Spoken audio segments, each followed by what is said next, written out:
Hi, and welcome to this week's Wu Wei Wisdom Life Lessons teaching. It's great to be back with you all.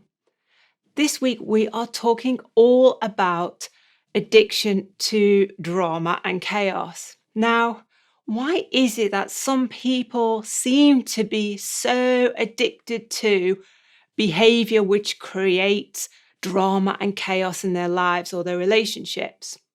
Is this addiction a real thing? And what drives this behaviour? How are our childhood experiences or our inner child involved in this? And what can we do to resolve it? Well, in this teaching, we answer your questions.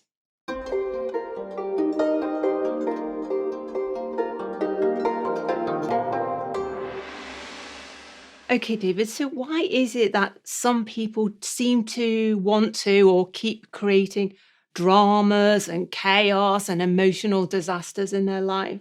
I think it's a great question. And for me, when I'm working with clients who bring these kind of issues to me to discuss, it is nearly always what we would call the inner child. And remember what we mean by the inner child. We're just giving a label to a part of your mind. You may prefer the label of ego, emotional mind, subconscious mind. I prefer the label inner child. And I think this question will demonstrate why I prefer that label. It's because that part of the mind can act like a child between the ages of about 6 and 9, having a bit of a strop, having a temper tantrum, or what we call squealing piglets. But the inner child is, as we say on all of our teaching, David, it's part of us. And surely nobody likes experiencing chaos in their lives or high drama or emotional tension and high stakes in their lives, or do they? Well, that's the interesting question. There are a lot of people say to me when they say, I don't like it. But the thing is, you're still doing it. You're still trying to get that attention. And this is what normally drama is to get attention, to get validation, to get people's attention of you. So although you don't like it, that part of the mind uses this technique to receive that attention. It wants people to do what it wants. It wants the world the way that it believes it should be. So can you give me an example how someone's inner child would, I guess, create drama or chaos in order to get attention? So it normally comes from two basic situations that happened in your childhood. And we're back to the emotional pendulum. So it could be in your childhood that you didn't get attention, right? It was really hard. You were in a big family, say you were the last child, you were the middle child, you were the first child. Your parents' parenting technique wasn't good. And so the only way that you could get attention was to create a bit of chaos, to scream, to cry, to throw temper tantrums, to get that attention. Or alternatively, if you're nodding your head and saying, no, that's not me, David, it could be the other way. You got a little bit too much attention. They put you in a kind of a bubble, and they did too much for you. They made your decisions for you. They were there to support you all of the time. They made you believe that you couldn't manage without them. So you see the pendulum comes into effect again, the swinging pendulum. Now it can be one of those extremes, or it can be swinging back and forward. And this is why I like the analogy of the inner child. Because when we're a child, we use our emotions to get attention. The problem is that sometimes the attention we get is not what we wanted, but we kind of fixated or stuck on that technique.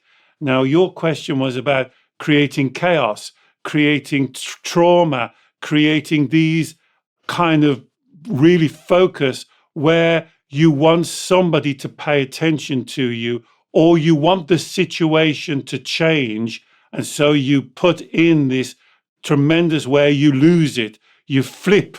I use all these techniques. I just flip. I just go off on one. I just lose my head. I can't control my mind. It just comes out of my mouth. And if you've said those things, what you're saying is I've lost control, but basically I want something different. I want an outcome that I really want. So I've heard you say a few things there. It's the chaos and drama and emotional extremes. It's learned behavior from childhood, learned patterns from childhood that we are now still recreating in our adult lives, in our adult relationships. It is that, Alex, but it's a little bit deeper than that. That's why it gets confused. It's the only way you know how to do it. So my word is familiar. Mhm. You're very familiar with that way. Of course, you know it doesn't work or it's not going to work. But if you don't do it, what else do you do? And so, yes, it's learned behavior, you're absolutely right, but it has more impact than that. It's a kind of the only way out. You're kind of forced into that reaction. You're forced into throwing plates. You're forced into slamming doors. You're forced into raising your voice. You're forced into sulking. You're forced into sending somebody to Coventry. You're forced. It's almost like this is the only road I can go down. And that's why it's the inner child involved. Just when you said the word familiar, and obviously you talked about some examples from childhood, either being kind of ignored or not got the normal level of attention you would have wanted, or you were over-cosseted as a child. But in terms of familiarity of childhood experiences, would you say that also if we've observed one or both of our parents or an adult who was important to us when we were younger, doing the same type of behavior, creating the same kind of dramas and chaos, that we then think, okay, so this is a way to live our lives as an adult. This is normal. Yes, I think you're absolutely right. I think it can be learned. I think you see whoever it is, your mother, your father, getting the attention, getting their own way, and then you learn it and it works, kind of works for you.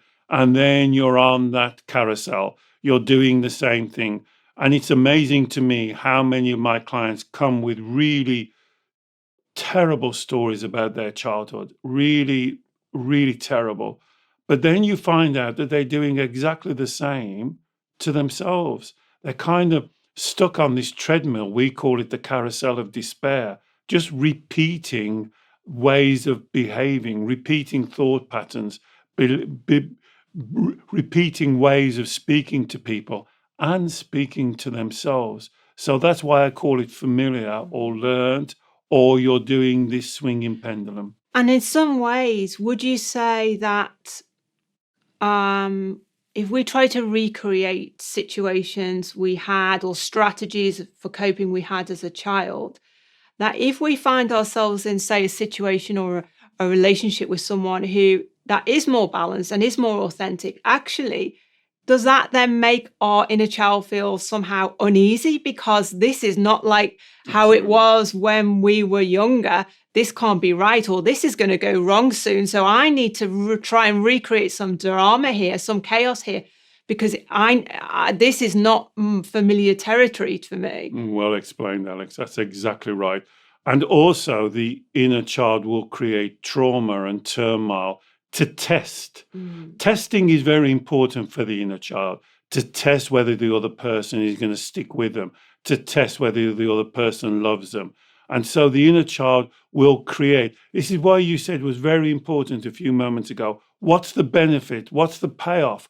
Well, for the inner child, there's lots of payoff. It's not obvious to a grown-up person, but if you view it through the inner child perception, there's lots of payoff. And testing is one, creating very familiar situations where there are disruptions, even though they'll say they don't like it. There's something they don't like it, but they like it. And this is why the inner child analogy metaphor really works, because if you see an inner child playing up, it will be for the same. If you see a physical child playing up, it will be for similar reasons. They want attention, they want love, they want to be listened to, they want to be heard, they want to be acknowledged. They want all of these things that we said at the beginning. These are all reasons why. And this is why the metaphor, the inner child, really works well. But this testing behavior that are insecure, doubting inner child has, it's self-destructive and there is no positive outcome, because the paradox is the inner child thinks, well, I need to set tests to make sure that this person is for real. This person does really love me. This situation is for real. This, whatever aspect of your life that the test, where the inner child wants to test because it doubts, it then creates drama and chaos as part of the test, which then causes the whole situation to self-destruct. Absolutely. And this is why it gets very confusing. So if you go back to the basics, what that part of your mind that we're calling the inner child really is striving for is this utopian world, this Disney world, where everything is the way that your child wants it to be. Fair, just, everything works out. They kind of know what's going to happen. They don't like the unknown. They like familiarity. So this is what the inner child is striving for. Now, the inner child has got a very limited toolbox to achieve that. As Alex said, learned behaviour or responsive behaviour, the pendulum. Gets one thing, it does something else. It gets one thing, it does something else. So it's very limited, and it will test because it's always looking externally, not towards you as the adult. It's looking for other people. I call it the emotional fairy godmother. It's wanting somebody to waft in with a fairy wand and put everything okay, to sort out every problem, to put a bow on it and give it to them. This is how your career is going to go. This is how your relationship is going to go. This is what it's going to be like when you move house. This is what it's going to be like when something happens. It wants to know beforehand. Now, the inner child does not live in that universe. And so for the inner child part of your mind, it's always walking on broken glass. It's always concerned. It's very good at projecting ahead. What might, what could, what should, what will, what are they thinking? What are they? Always looking outside of themselves. So the inner child is stuck on this carousel. If you like the word hamster's wheel, it's working really hard. The inner child's amazing. It's flat out. It's trying to achieve this wonderful situation where everything works out just right.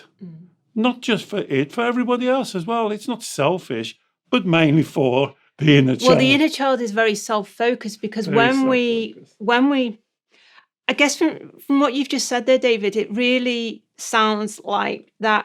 First of all, we create an internal chaos within our own mind. We imagine the worst case scenario outcomes. We don't trust other people. We don't trust the universe. So we have the chaos and drama. We have that. It's like an internal addiction. It's internal strife going on. And then the next step is we then push that out to the outside world. That internal strife and drama and chaos then becomes, we project it outwards onto our partners, onto our life situations, onto questioning everything. But I'll give you a perception of what the inner child would say. If they really love me, they would realize that I'm struggling. And they would look through the chaos.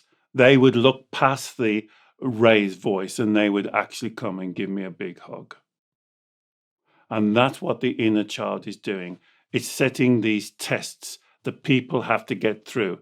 The problem is if they did come and give them a big hug, the inner child would push them away immediately. You see, so it's on this carousel. It's built up a no-win situation. And that's what we do these videos for, so you understand. And when we get on to how do you change it, first of all, it goes back to the Taoist teaching. You cannot change what you don't understand. You have to understand what's going on here. And you can't get caught into the logic, the inner child's logic. Because for the inner child, this is the only way. Even though you say, I don't really want to do this, this doesn't work for me, the actual fact is you are doing it. You must think it works for you. There has to be a benefit, even though it's not clear. There's a part of your mind, if you're this person that creates this chaos, that spoils things, that tests people, that causes arguments, there is a benefit. There has to be a benefit for you. And it's finding that, and that with my clients, we have the most, I call it fun, trying to find that benefit, because they will absolutely resist. They say, there's no benefit. That's why I'm coming to you. I hate it. I hate it. And I said, well, why are you doing it? What is the reason why you're doing it? This is accountability. See what we say in all of the videos, self-responsibility, accountability. It changes when you say, I am choosing to do this. Why am I choosing to do it? Now you're on the golden thread. Why do I choose to do this? And so what would be the typical reason if you get down to the nub of the why? What is the payoff? What is the thing, that little buried seed that causes the inner child, causes us to repeat and repeat and repeat, even though we know it didn't work out. Oh my goodness, that was terrible. I don't want to do that again. Even though our friends, our family say, don't do that again. Don't go with that sort of person again. Don't make that sort of decision again. Even though you logically know, we keep making that choice. Okay, so there's variations on this, and that's why we do these videos about a similar subject, but variations. But if you want to go to the root, the inner child will believe that they are deserving or entitled, that they should have things better. They should have some payback. It should be better for them. They are, in my words, special. They have a special role for them. So the inner child, when we get down to it, it's different for everyone. Everybody who's listening to this will be slightly different. That's why I love my work so much and working with clients, is to find their little nuance. But what the inner child has done is created a separation from who you are as a person. And the inner child believes that he's paddling this canoe by themselves, and they deserve it. They deserve something to be paid back to them. They've either had some hardship in their childhood, and now they're owed. Here's something else I heard just yesterday. I am owed. My friends, my family, didn't have to go through what I went through, so now I'm owed. And I said, well, who owes you? And you know what they said? The universe. The universe owes me. And when you speak to the child in the correct way, when you do the golden thread and you speak to the child, you'll see that it's entitlement, it's being owed, being deserving, not trusting. I've been let down. Here's one yesterday as well. I've been let down so badly in the past. I cannot trust anybody. I can only do it myself, and I keep getting it wrong. And so therefore the universe, people are unfair, unjust. This whole thing is out of balance. And then the three lies. I can't cope. I'm not good enough. I'm unworthy. And so the inner child builds a story that it's run. And working with the golden thread and working on Wu Wei Wisdom, we're trying to understand that story so you can change that story for the inner child. Because don't forget what we say in all of the videos. This is so important. The inner child is not a monster. The inner child is not out to get you. The inner child is not out to cause these traumas. It doesn't know another way. It's stuck. It's like stuck on these tracks. And it doesn't trust you. As half the time with my clients, the inner child doesn't trust the mature part of you that I would call the Shen, the spiritual part of you, because it can wrap you around his little finger. It tells you to jump and you jump. You don't question it. You just let it be in control. And this is why the inner child badly needs the help. And this is why the metaphor of the inner child is so powerful, life-changing. I would say when you understand it, when you work with it, it can change your life.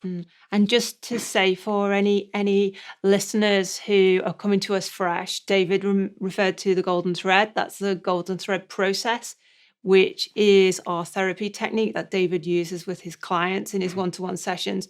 And really, it's a questioning from the point of the surface level, chaotic, high drama, high tension, red light emotions, and a technique to get down through the thoughts to the beliefs, down to the original core beliefs that inner child part of our mind is still hanging on to, and that is essentially operating our life. That's right, Alex. I mean, if you think about it like reverse engineering. So if you're coming to me and saying, I create drama all through my life, I'm constantly having arguments, I'm constantly falling out with my partner, most people would work on that level. Once you've told me that, I really don't want to hear about that again. I want to do why, because there's a belief buried deep in your mind that we call the inner child. It will be very childlike. The result is the turmoil, the trouble, the trauma. But really, you could spend years talking about the trauma, trying techniques to stop the trauma. You've got to find out why you're creating it. And that's the reverse engineering. That's the why question. So once you say, I'm constantly creating trauma, great. I acknowledge that. I accept that. Why? Why do you do that? Well, he gets on my nerves. Why does he get on your nerves? Well, he doesn't do, and then asking the why. And once you learn that technique, you can do that for yourself. And you get down to that core belief that we call the inner child. It nearly will always go back to childhood. It will nearly always go back to some unbalanced disharmony, unfairness, injustice that you perceive. I'm not bothered if it's right or wrong, but as long as you perceive it, that becomes your core belief, the fountainhead, I call it. And if you don't work on the fountainhead, the top level will never change. You can try any technique you want to, it will not change. And it's teaching how to do. And as Alex said, we've done many videos on this, and you can join our Facebook community. We talk about how you ask yourself those questions based on truth, honesty, and integrity. And you go back and you find that core reason, the fountainhead of the reason of why you're making these decisions. And there's something you said there, David, about the scenario where we blame our partner. If it wasn't for them, then I wouldn't be feeling so emotional. There wouldn't be this chaos. This wouldn't be this drama. If it wasn't for them, if it wasn't for that situation, if it wasn't for what happened to me. Do you think that inner child part of our mind uses the drama and the chaos and the catastrophizing as a get out of jail card? Well, yes, because as I said, so they don't have to face up to reality. That's right. Is what the inner child is saying. It's not the way I want it. So if they changed, then I would get it the way I want it. But that's not reality. That's why I call it a utopian. They have this utopian view that everything should pan out the way that they think it should. People should speak to them the way that they should speak to them. They should look at them. They should get the jobs. They should get the opportunities. Nobody should get a job above them. Whatever it is, they can find injustice and unfairness in almost every situation. And so rather than looking and finding out why you perceive it that way, they would prefer to go to the turmoil, slamming doors, whatever it is, crying, shouting, screaming, being stressed. Being overwhelmed is normally one that people come to me. I'm overwhelmed. I'm totally overwhelmed. One of the 3 lies. Remember the 3 lies? I'm not good enough.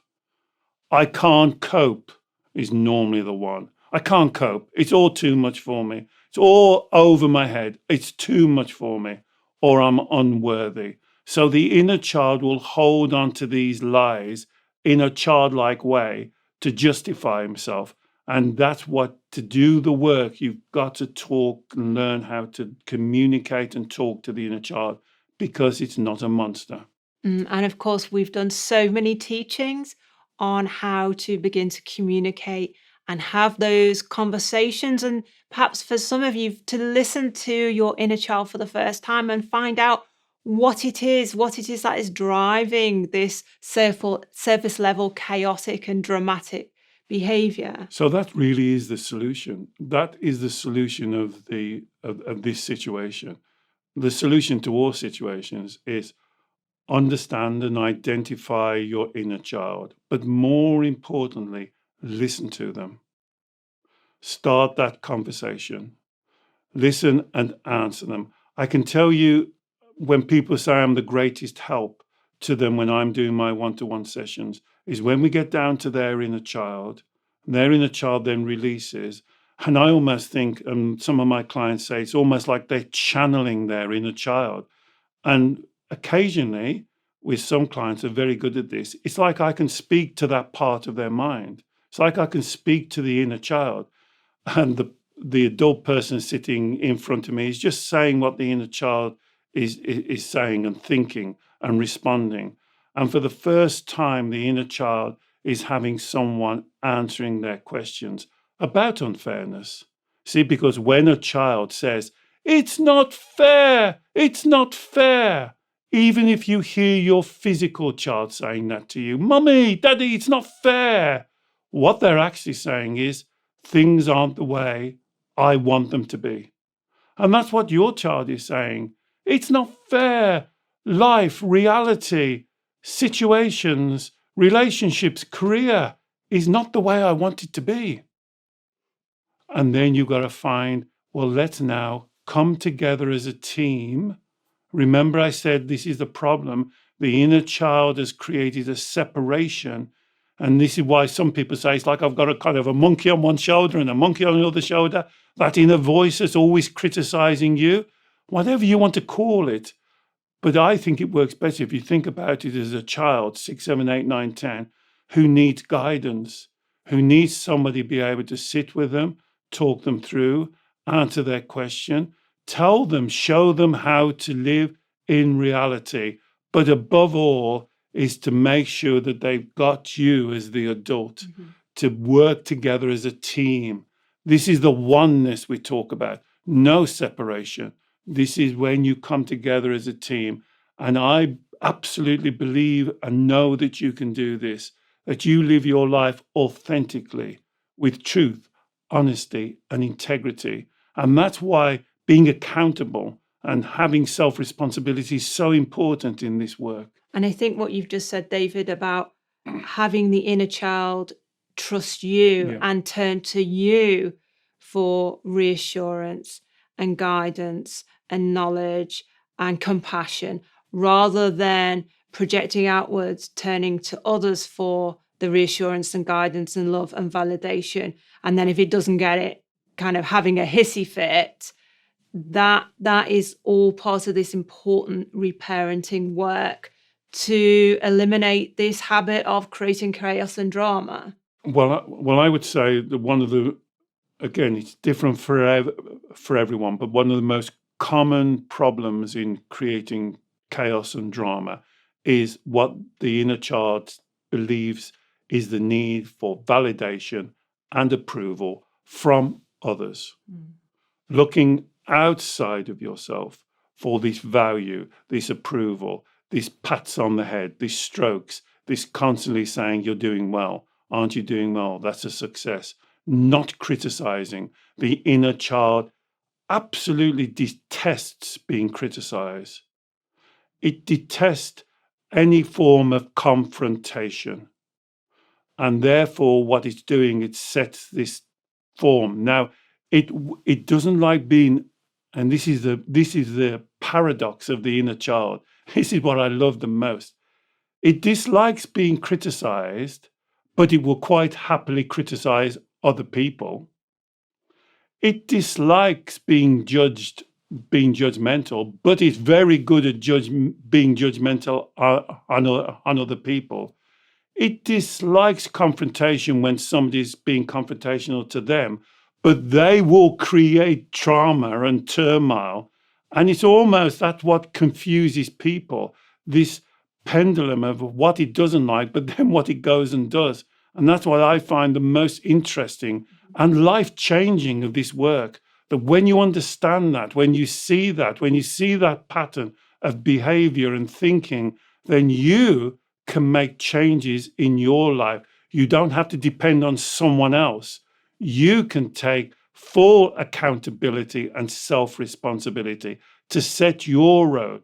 You can connect to the most powerful thing that you've got, that I would call Shen spirituality. And instead of listening to the child so much, you can connect to that inner Shen spirit that you've got. And that brings you back into balance. And my goodness, David, that that approval seeking behavior, which, as you said, is so much at the So much. root of this drama and chaos addiction. We've done lots and lots of teachings on approval seeking behavior and what drives it and how the inner child's involved, and particularly also how it manifests in relationships and codependency setups within relationships. So I will put a link to those teachings in the show notes for you. But finally, David, what would you say is the overall life lesson here? I think the life lesson is to identify the inner child of your mind, and whatever you want to call it. You could call it, as I said, the ego, the inner critic, the emotional mind, the subconscious mind. I think I'd like you to try calling it and think about it as a child. If you have a picture of yourself when you were 6, 7, 8, 9, 10, you know you can be a little bit willful, a little bit strong-minded, and that's the kind of child that you are dealing with. And then think about how you would deal with that inner child. How is it that you want to understand what it wants and their perception of life? And above all, open the communications. I would recommend meditation. Not is the only way, because we do 2 meditations a week now, and please come and try and join one of our meditations. For me, meditation is the art of focusing the mind. You don't have to learn to sit cross-legged, you can lie down, but it's learning how to focus the mind and how to listen and to answer those questions of what the inner child is stuck with. Is stuck with something. And I've done this work for nearly over 40 years now. And I've never done, when I've gone down and done the golden thread and the reverse engineering and gone down and found the inner child, I've never found a monster, never found a demon, never found the devil. I found a very scared little child, confused and needing help. And what I do is I go and offer a hand and gently guide them through, explaining all of the time that this is the reality that we live in. This is not a bad reality, but you do have to have a bigger toolbox than your parents gave you. And you can learn those tools yourself. Surprisingly, very quickly, when you open the toolbox, you'll be amazed how many tools you already have in there. And this is a journey, a spiritual journey, I believe. And this is what makes Wu Wei Wisdom slightly different. This is about who you are spiritually, learning to care and love and nurture yourself, learning to open up. The Taoists call it like a lotus blossom, opening up like a lotus blossom so you can live an authentic life, a life based on truth, honesty, and integrity. And you can walk in fresh snow, walking out the way that you should be doing. Brilliant. Thank you, David. And David mentioned there that at the moment we are currently running 2 online meditation classes every week. And if you go on our website, wuweiwisdom.com, you can learn more about those.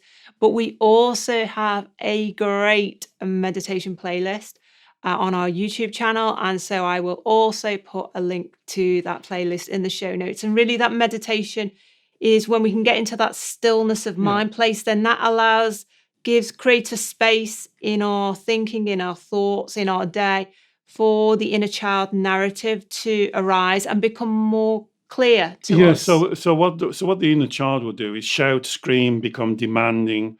And really what it's trying to do is to get you worked up as well. And if you can learn to drop your shoulders, you could do that now. Just drop your shoulders.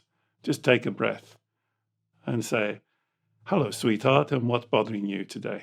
Inner child will be, "What? You're listening to me?" And you go, "Well, it's not fair. That's not fair. Look what they've treated me and they shouldn't have done that." And you sit down and you say, "Okay, well, let's discuss this. Let's work this through." And that's why the analogy of the inner child works. Imagine you had a physical child and they came and said, "Daddy, Mummy, that's not fair. What teacher's done to me today." You've got to sit down and understand the situation and be able to talk them through it. Brilliant. Thank you, David. Well, I really hope you enjoyed this video, that you got some learnings from it. If you can recognize any of the issues or any of the behaviors that we talked about in terms of what you do or someone you know knows does, please do comment, tell us what you think, and share it with anyone else who you think would also benefit. As you know, David works every week with clients all over the world on issues just like this via Zoom video call. And in the show notes, I will put a link to learn more about David's one-to-one sessions. And finally, if you're watching on YouTube, please don't forget we produce new videos every week. So do subscribe to our YouTube channel because we love to share your journey with you. Bye-bye.